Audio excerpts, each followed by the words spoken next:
అందరికీ నమస్కారం అండి. నేను మీ రాధిక. ఈశ్వరా, నిరంతరం నీ స్మరణలో, నీ సేవలో, నీ పూజలలో, నీ తలపులలో నా బంధాలను, నా అనుబంధాలను, నా ఊరిని, నా వారిని, నా ఇంటిని, నా వంటిని మరిచాను. నా స్థితిని, అస్తిత్వాన్ని కూడా మరిచాను.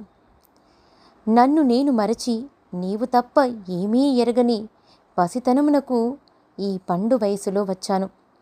ఈ పండుటాకు నీ పాదముల చింతనే రాలని, ఈ రాలిన పువ్వు నీ సన్నిధినే నిలువని, మరలా మరలా జన్మలు నీ సేవలలో మాత్రమే నన్ను వినియోగించని, ఒక సేవకునిగా, కింకరునిగా, నీ కుమారునిగా కూడా. పరమేశ్వర, శరణు శరణు తండ్రి. ఓం నమః శివాయ.